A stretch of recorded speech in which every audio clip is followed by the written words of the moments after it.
Hello sir, I'm Danica Pascua from BSOA. Bale, ako po ay nagbo-boarding at ito po ang mga routine ko bago pumasok sa school.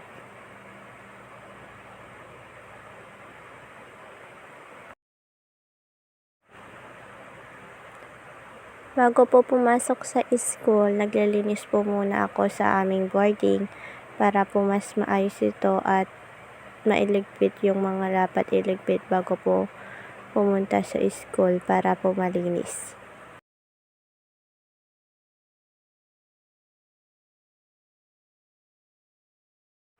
Ito na pang before at after. Pagkatapos pong malinis ay nagpapakulo po ako ng tubig para po sa aking kape bago pumasok sa school.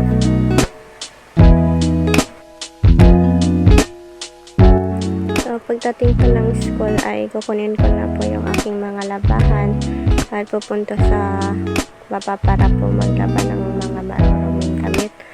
So ito po yung mga ginagawa ko pagkatapos ng school kapag hindi po ako busy at walang ginagawang mga assignment, ganun po, or activities.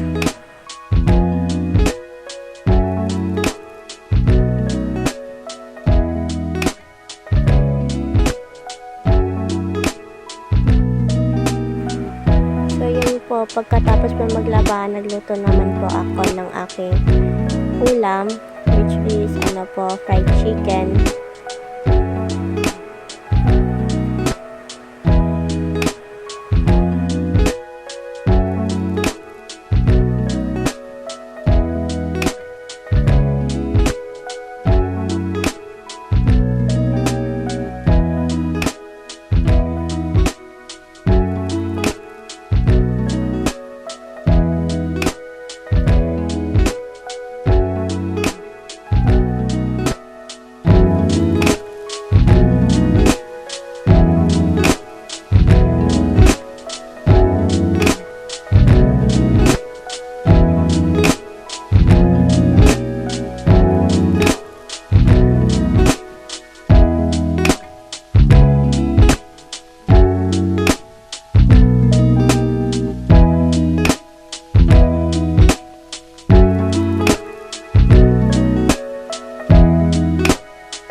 Sa mga ginagawa ko araw-araw, chine-check ko kung may activities So, ako ito na po dapat lahat yung mga routine ko gawin. dito sa boarding bago pumunta sa school, at kapag wala po akong pasok o di kaya naman po wala akong ginagawa, ito po yung aking ginagawa dito sa boarding kasi stay in po ako dito at umuwi lang kapag Friday po.